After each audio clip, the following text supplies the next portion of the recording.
Semana passada, nós vimos Pindorama, a terra dos indígenas e a chegada dos portugueses. Aí nós lemos essa página, esta. Para casa foi a atividade da página 11,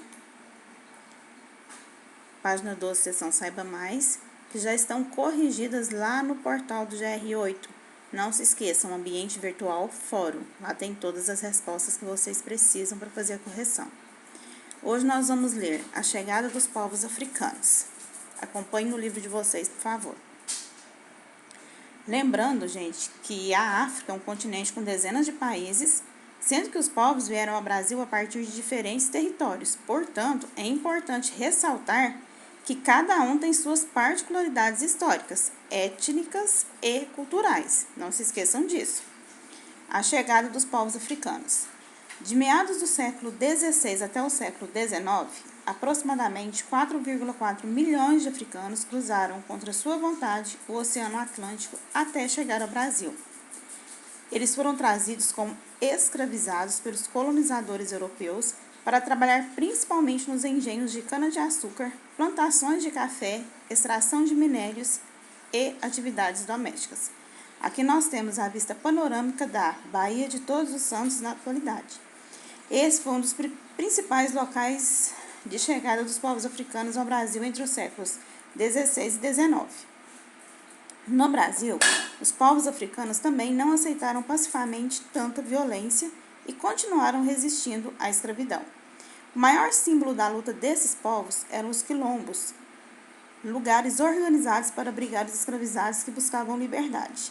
Em 20 de novembro é comemorado o Dia da Consciência Negra. A data marca o dia da morte de Zumbi dos Palmares, que está na figura ao lado, que lutou no quilombo dos Palmares pela liberdade dos escravizados e se tornou um dos nomes mais importantes de resistência à escravidão. Os quilombos não acabaram com o fim oficial da escravidão no Brasil, em 1888. Pelo contrário, muitos existem ainda hoje como comunidades tradicionais que conservam culturas locais próprias, onde se realizam diversas atividades econômicas, como agricultura, comércio e turismo. Página seguinte. Os africanos contribuíram para a cultura brasileira em uma enormidade de aspectos. Aqui nós temos a dança, que é a roda de samba, patrimônio cultural do povo brasileiro. Foi desenvolvida com base na cultura musical, legada por africanos no Brasil e seus descendentes. Aqui as rodas de samba nas ruas de Salvador em 2008. Religião. As religiões de matriz africana foram incorporadas à cultura brasileira desde que os primeiros africanos escravizados desembarcaram no país. Do sincretismo de crenças entre os diferentes povos africanos que aqui chegaram, inclusive como a cultura dos indígenas e dos portugueses, muitas religiões surgiram como o candomblé, o batuque e a umbanda. Aqui nós temos a gravura acima. Adeptos de religiões afro-brasileiras celebram o dia de Iemanjá, em Salvador, 2015. O que significa sincretismo, que é a palavra que está sublinhada? É a mistura de uma ou mais crenças religiosas em uma única religião. A Umbanda é um exemplo de sincretismo, pois é uma religião que surge da mistura de crenças, por exemplo, do espiritismo, do candomblé e do cristianismo. Temos também a culinária.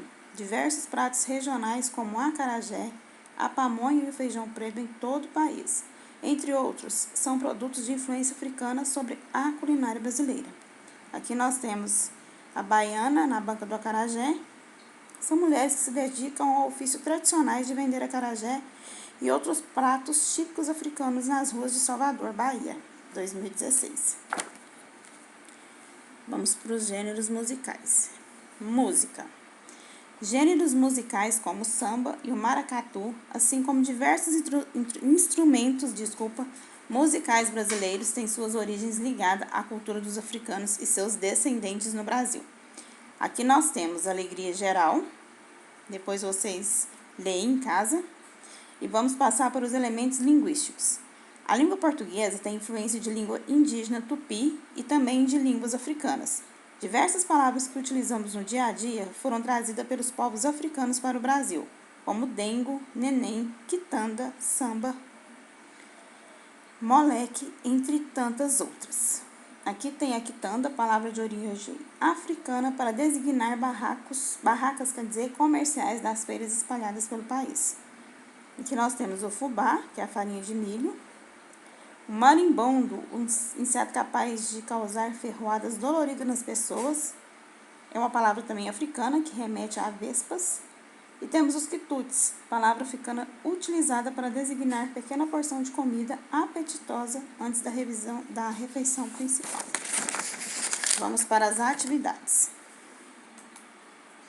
A primeira vocês vão marcar VOF. A número 2. Quais contribuições africanas para a cultura brasileira foram mencionadas nesse capítulo? Dê exemplos dessas contribuições. 3. O selo a seguir homenageia os quilombos do país. Sobre ele responda. Vocês vão observar e vai responder as perguntas que se pedem.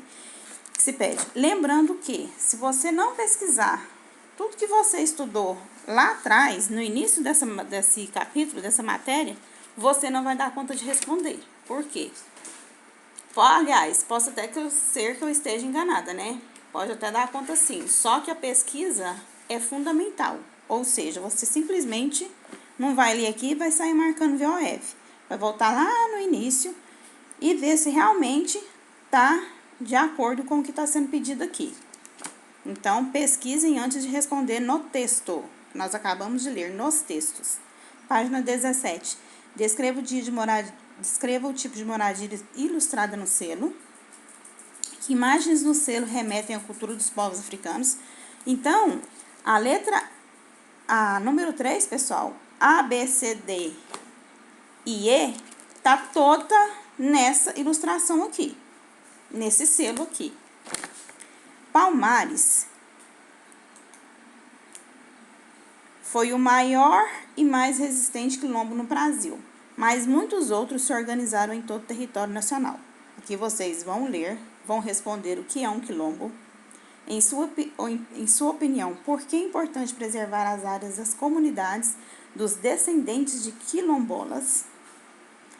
Pessoal AC, você já visitou, conheceu ou ouviu falar de outras comunidades quilombolas? Conte à turma que você sabe. Bem a página. Lá no material de apoio, no final do livro de vocês, tem a página 18 e vocês vão destacar do material de apoio as manifestações culturais brasileiras de origem africana e vai colar cada imagem no quadro correspondente. Depois que colou cada imagem no quadro correspondente, vai escolher uma ou mais imagens que confirme a presença ou a influência da cultura africana na vida cotidiana. Depois, escreva nas linhas abaixo a importância dessas manifestações. Então, vocês vão iniciar hoje o estudo de vocês. Página 13 a página 18. Combinado? Até a próxima aula. Beijo para vocês. Boa tarde.